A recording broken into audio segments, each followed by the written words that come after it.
Olá, eu sou a professora Adriana Figueiredo, sou professora de língua portuguesa e hoje estou aqui com a prova concursos para fazer uma super revisão. Você que vai fazer o concurso para o TRT de São Paulo. O que você não pode esquecer na minha disciplina. Vamos a uma super revisão dos itens mais importantes de língua portuguesa para você que vai fazer o TRT de São Paulo. Então, vamos ao primeiro item que eu quero revisar com você, que é acentuação gráfica. Em acentuação gráfica, o que é que você não pode esquecer? Anota aí. Vamos relembrar? Você precisa lembrar as regras de acentuação. São 8 regras de acentuação que você não pode esquecer. 1. São acentuadas as oxítonas terminadas em A, E, O, em e seus respectivos plurais, seguidos ou não de S. 2. Segunda regra, são acentuadas todas as paroxítonas, todas, exceto aquelas terminadas em A, E, O, em, seguidos ou não de S. É muito fácil. Aquilo que você memorizou para as oxítonas é o contrário que você memoriza para as paroxítonas. Então, as oxítonas são acentuadas terminadas em A, E, O, em e plurais. As paroxítonas são acentuadas todas, exceto com essas terminações. Depois, terceira regra, todas as proparoxítonas são acentuadas.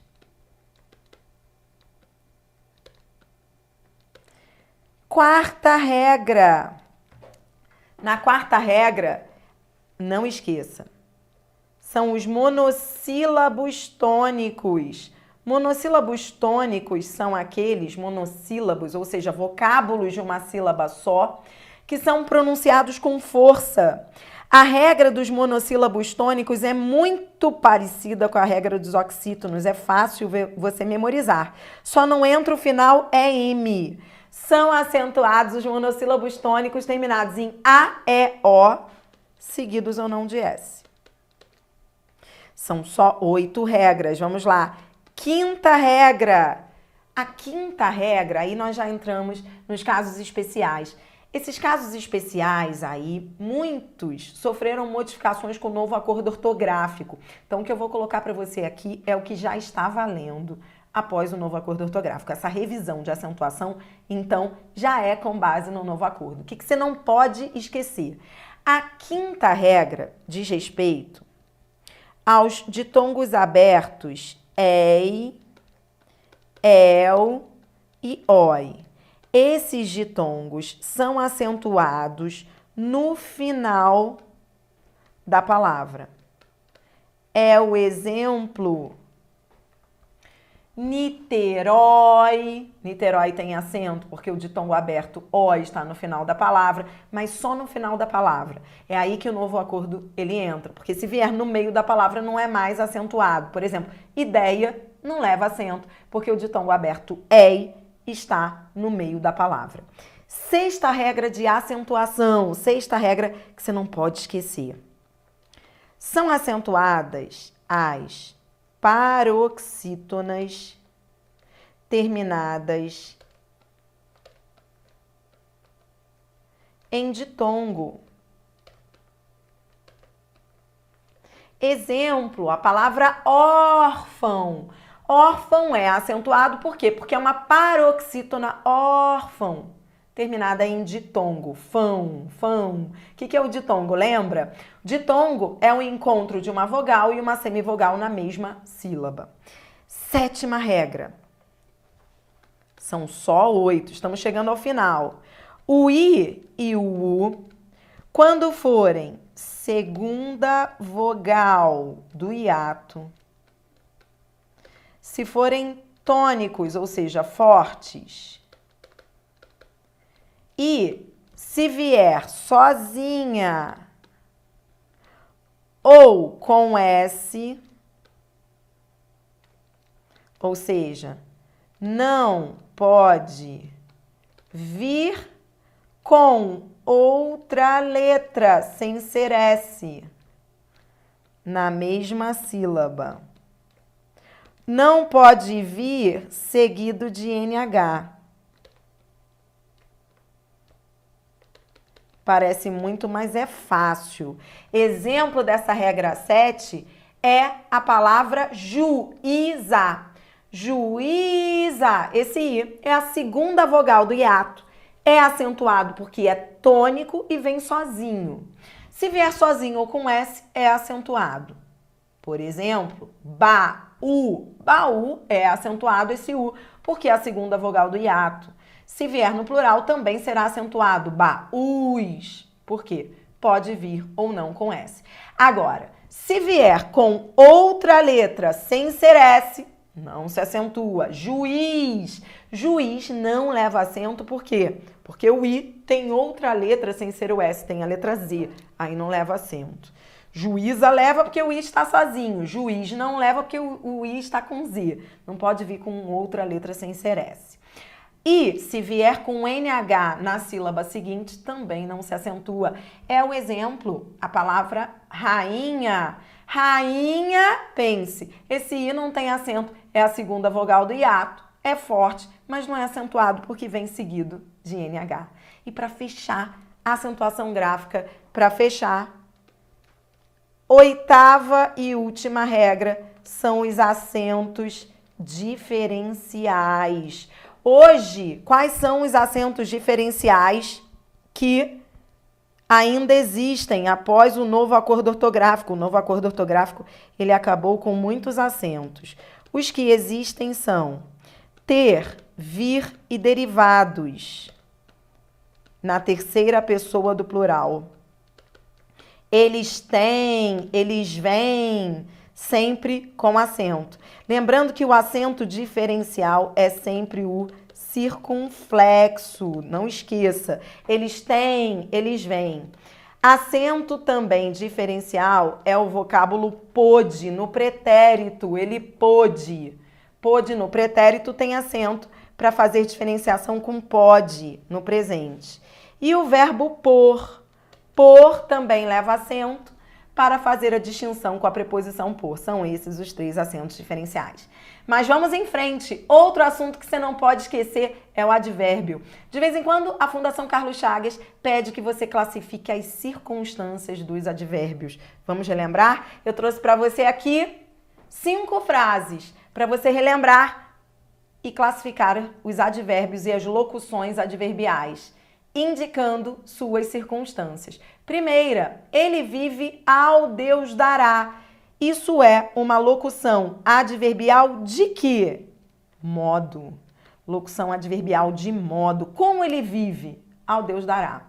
Na segunda frase eu tenho duas ideias adverbiais. As coisas estão indo mal. Esse mal é o modo como elas estão indo. E sem dúvida, é a afirmação. É como se eu dissesse, elas estão indo mal, sem dúvida. Estão indo mal mesmo. De fato, esse sem dúvida equivale a mesmo, de fato, é a afirmação. Você está revisando as circunstâncias dos advérbios e das locuções adverbiais. Próxima frase, vamos discutir as claras. As claras também é o modo. Vamos discutir como modo.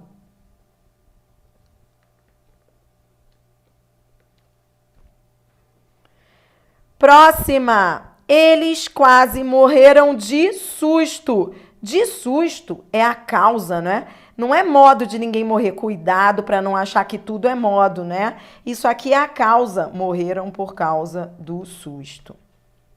E ele estava fortemente gripado. Esse fortemente é igual a muito. Esse advérbio aqui está intensificando. É advérbio de intensidade. Ontem, dá a ideia de tempo, é advérbio de tempo. Então, nessa frase, eu tenho intensidade e tempo. Agora, outro assunto que você precisa revisar. A diferença do uso dos pronomes pessoais. Quando é que eu uso o pronome o, quando é que eu uso o lhe. E aí, o que é certo dizer?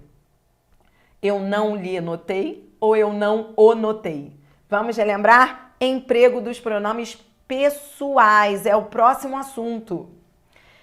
O que a Fundação Carlos Chagas vai pedir? Ela vai te trazer uma expressão e vai pedir que você substitua a expressão sublinhada por um pronome. O que você não pode esquecer quanto a isso? Se a expressão tiver que substituir sujeito, então se a expressão sublinhada for sujeito, que pronome pessoal você vai usar? Você vai usar um pronome pessoal reto. Se a expressão sublinhada a ser substituída, se for para substituir um objeto direto, lembrando que objeto direto é um objeto sem preposição, você vai usar os pronomes o, a, os, as.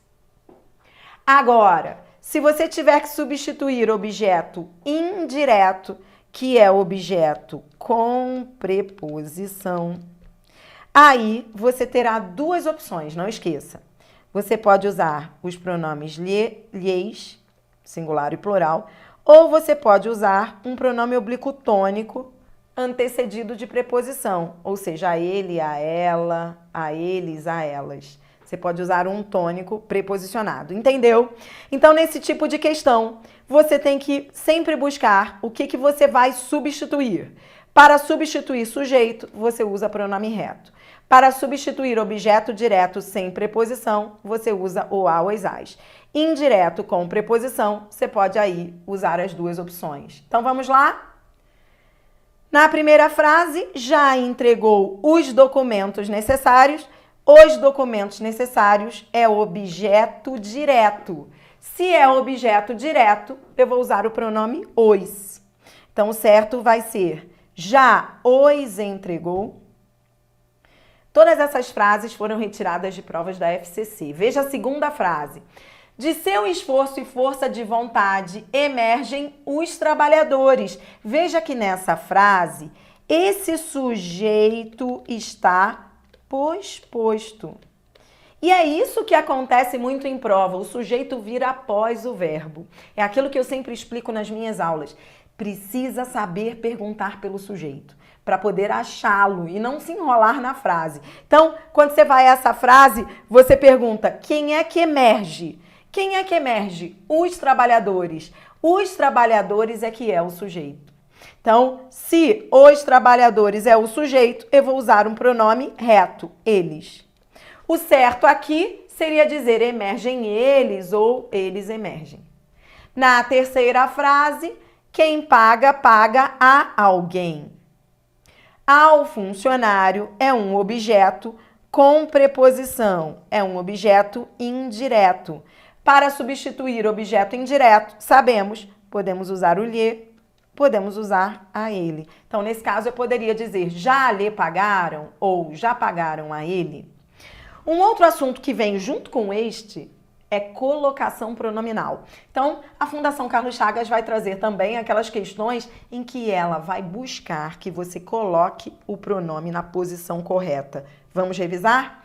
Em colocação pronominal, o que você não pode esquecer? Eu trouxe aqui 4 frases desafio.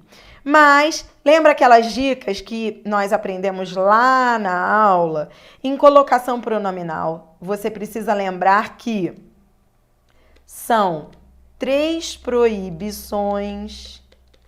Quais são as 3 proibições? Não posso colocar o pronome em início de oração.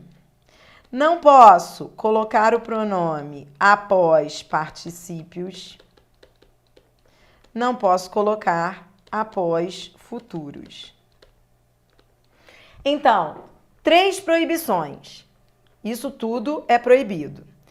Uma regra. Qual é a regra?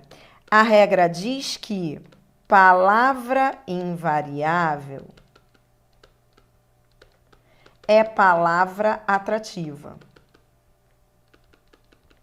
Ou seja, toda vez que houver uma palavra invariável antes do verbo, um advérbio, uma conjunção subordinativa, essa palavra invariável vai atrair o pronome que vai ficar antes do verbo, obrigatoriamente antes do verbo. Uma regra, então, e quantas exceções? 2 exceções, não esqueça. 2 exceções a essa regra. Quais são as 2 exceções? Se o verbo estiver no infinitivo, o infinitivo, ele sempre aceita ênclise. Então, mesmo que haja uma palavra invariável, se o verbo estiver no infinitivo, ele vai aceitar a ênclise, mesmo havendo uma palavra invariável. E se a conjunção for coordenativa, isso também é uma exceção. Com conjunção coordenativa, nós temos, tanto faz, a próclise ou a ênclise. Então, se for uma conjunção coordenativa, por exemplo, se for um porém, contudo, logo, portanto, elas são exceções. Apesar de serem invariáveis, com ela eu posso próclise ou ênclise. Então, vamos às frases desafio?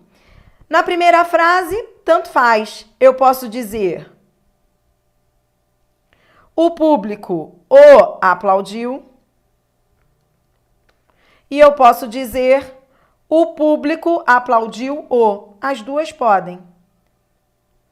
Se tanto faz, se as duas opções estão corretas, se não há nenhuma proibição, eu registro as duas. Você está entendendo? É muito importante você entender que o que não é proibido está correto. Então, se a FCC perguntar, essa frase, o público o aplaudiu, está errada? Não, porque não é proibida. Se não é proibida, está correta. Posso dizer o público aplaudiu? Também. O que não é proibido está correto. Não esqueça essa dica. Já na frase seguinte, eu não posso colocar o pronome no início da oração. É uma proibição. Não posso iniciar a oração com pronome. Também não posso colocar após futuro. É outra proibição. Então, nesse caso, eu farei a mesóclise. Dir-te-ei. Dir-te-ei toda a verdade. O mesmo raciocínio será para a frase seguinte. Não posso iniciar a oração com pronome, não posso colocar após futuro. Então, se é proibido, terei que fazer a mesóclise.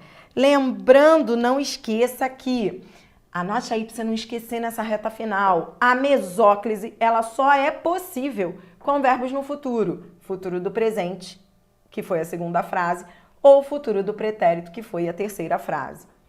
Na última frase, vamos lá. Gritei para os acordar. Tá certo? Está. Por quê?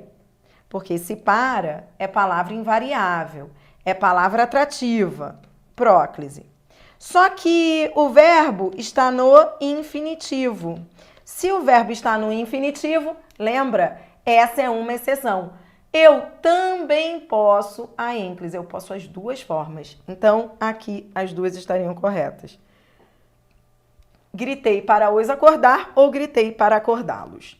Pronto. Outro item que está no seu edital é emprego do pronome de tratamento. O que você não pode esquecer? Com pronome de tratamento, você precisa lembrar duas coisas. A primeira coisa é, quando você fala com a autoridade, quando você fala com o juiz, por exemplo, você usa o vossa no pronome de tratamento, vossa excelência, se você está se dirigindo a ele. Agora, se você está falando dele, você usa o sua excelência. Então, vossa excelência quando você se dirige ao juiz. Sua excelência quando você se refere a ele. Essa é a primeira dica. E a segunda dica é... A segunda dica de emprego de pronomes de tratamento é que toda vez que houver um pronome de tratamento, todos os verbos e demais pronomes da frase ficarão na terceira pessoa, sempre. Ou seja, com o pronome de tratamento, O macete é trocar o pronome de tratamento, digamos, que venha uma frase como essa que eu retirei de prova. Uma frase que você fale assim, meu Deus, que frase complexa. A dica é, quer torná-la simples? Troque por um pronome de tratamento que você não erra, que é o pronome de tratamento você. Troque por você. Quando você trocar por você, você não vai errar, porque você é um pronome de tratamento que você nunca erra. Vamos lá. Olha, pelo que dizeis em vossa bem escrita sentença. Vou trocar por você, pelo que você diz. Quando eu coloco o pronome você na frase, eu não erro nada, olha. Achei o primeiro erro. Então, o desafio dessa questão era você achar os erros, já achei um. Pelo que diz em sua bem escrita sentença. Por que sua? Porque quando você está usando um pronome de tratamento, todos os verbos e demais pronomes têm que ficar na terceira. Então não é vossa. Vossa é pronome de segunda, é vós. Tem que ir tudo para a terceira, entendeu?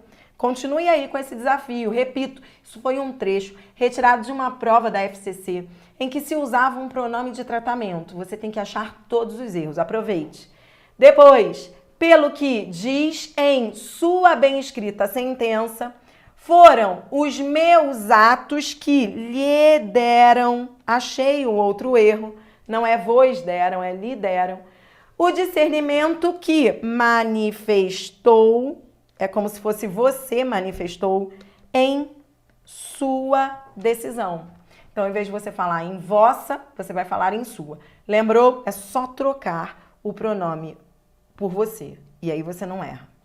Outro pronome que nós sabemos que vai cair na sua prova é o pronome relativo. Eu trouxe para você aqui 4 frases, desafio.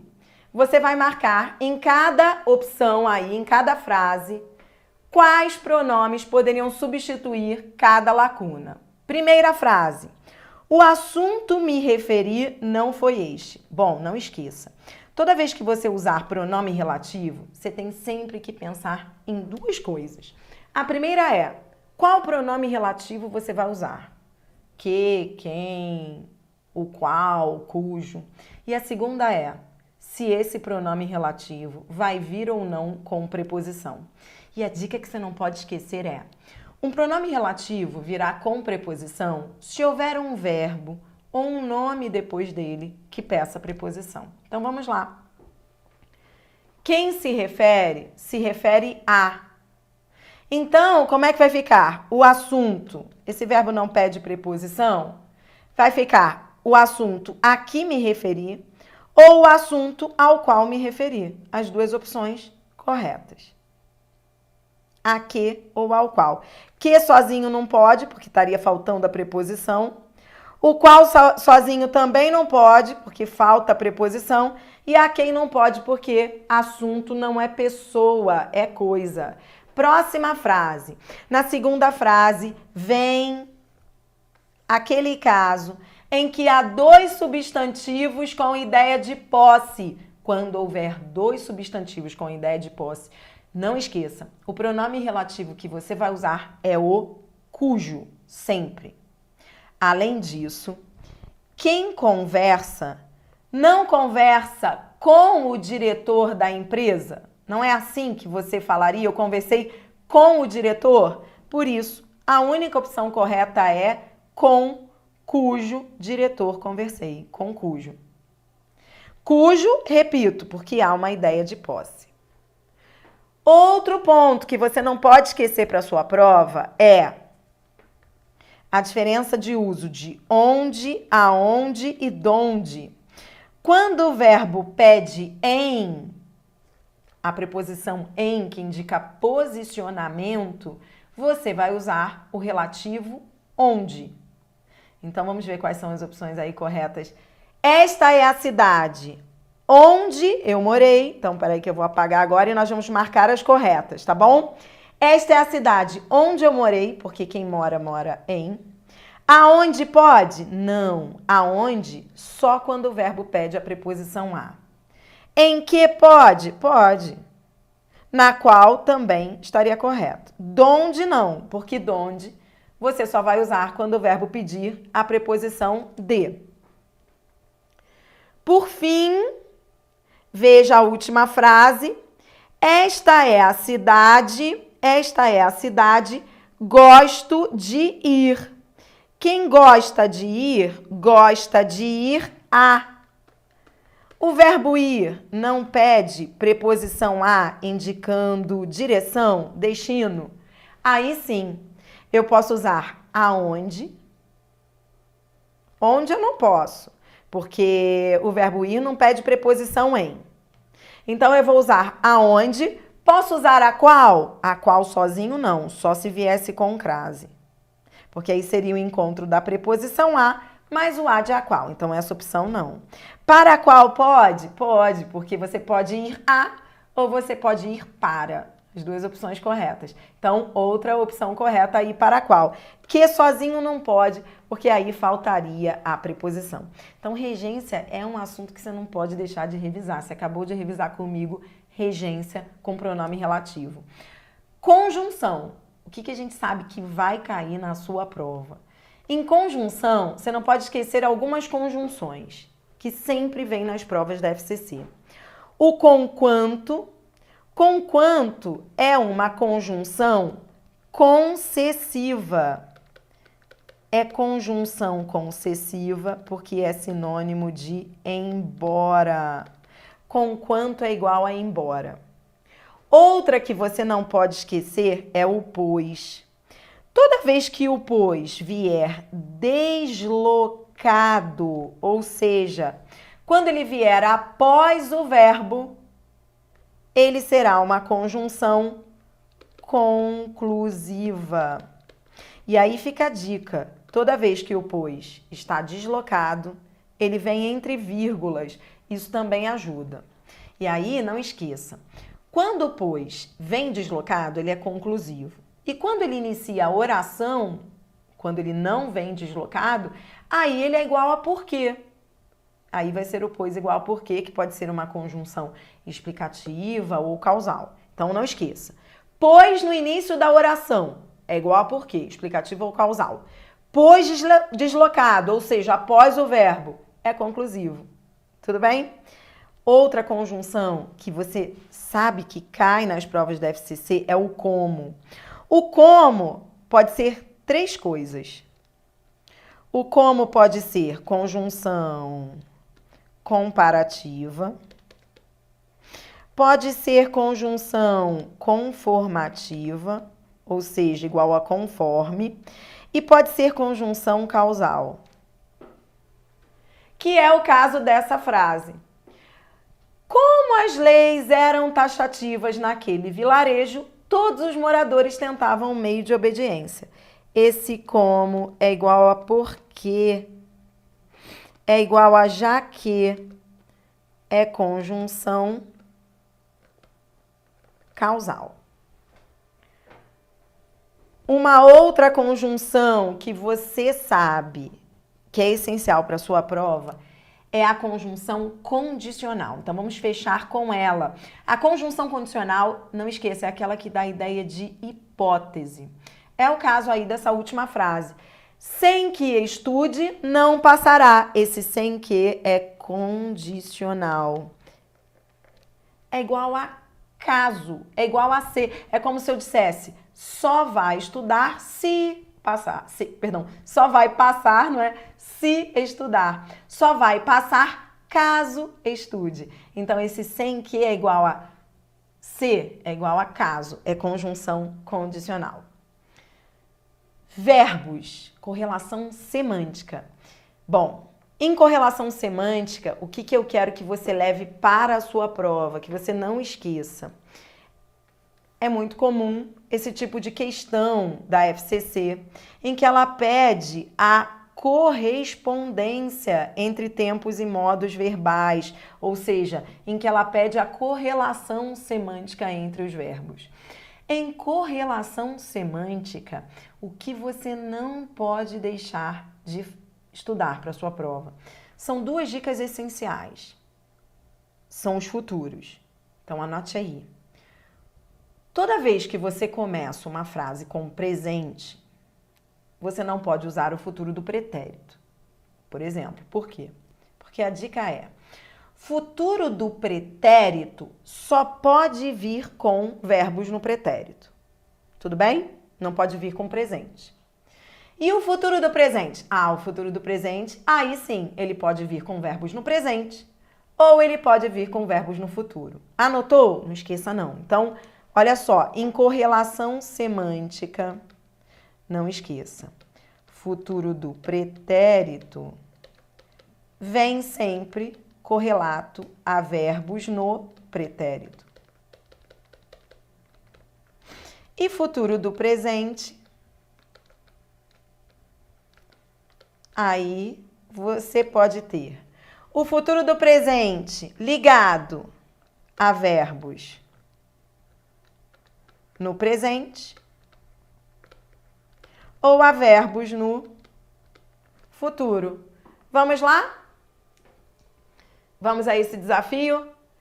Caso estivesse vivo hoje, eu não comecei com o verbo no pretérito, a ideia aí não é de passado, de pretérito. Então, vamos ver se essa frase tem adequada correlação semântica. Se esse verbo está no pretérito, que é o pretérito imperfeito do subjuntivo, o verbo correlato a ele tem mesmo que estar no futuro do pretérito. Perfeita. E o outro verbo, distanciaram, também com ideia de pretérito. Perfeita correlação semântica entre os verbos. Todos os verbos aí com ideia de pretérito. A banca queria aquela em que houvesse a correspondência, resposta letra A. Na letra B, por que a B está errada? Este verbo não está no pretérito, fossem, não é imperfeito do subjuntivo? Então, ele não poderia vir ligado a futuro do presente. Dirão é futuro do presente, teria que ser futuro do pretérito. Por isso, não pode ser a letra B. A letra B estava errada. Na letra C, veja, a frase começa com o verbo venham. O venham é o presente do subjuntivo. Então, ele começa aí com uma ideia de presente. E o verbo que vem depois, fôssemos, está no passado. É o imperfeito do subjuntivo. Ora, não posso correlacionar o presente com o passado. Presente não pode vir com o passado. Falta de correlação semântica. Por isso não é a letra C. Entendeu? É só você seguir esse raciocínio. D. Quando a extensão do cosmo puder não é futuro. Se é futuro, então sempre pensando na ideia do verbo. Esse verbo não tem ideia de futuro. Então o verbo que vem depois, tivéssemos, é passado. Tivéssemos é um imperfeito do subjuntivo. Você não vai correlacionar um imperfeito do subjuntivo a um futuro. Teria que ser um futuro do pretérito. Lembra que futuro do pretérito é que pode vir com passado? Então, não posso misturar o futuro com o passado. A letra D não tem correlação. E uma outra dica que eu sempre dou é: não tente melhorar a frase, não tente corrigi-la. Quando você vira o erro, já parta para outra alternativa, porque o que não podemos é perder tempo de prova. Falta de correlação na letra D. E na letra E, o conhecimento humano possui, olha, começa com presente, verbo no presente. Depois vem, de novo, o verbo no presente. Mas aí, olha o que acontece no final. Poderíamos. Poderíamos é futuro do pretérito. E pronto. Futuro do pretérito não pode vir com presente, tem que vir com passado. Falta de correlação semântica também. Então, para você que vai fazer essa prova, esse tão esperado concurso do TRT de São Paulo, né? São assuntos que você não pode deixar de rever, são assuntos que sabemos que virão no seu concurso. Então, fique muito ligado, faça uma super revisão aqui com a gente no Aprova Concurso. Eu sou Adriana Figueiredo, professora de língua portuguesa, e vamos juntos até a prova. Grande beijo, bons estudos!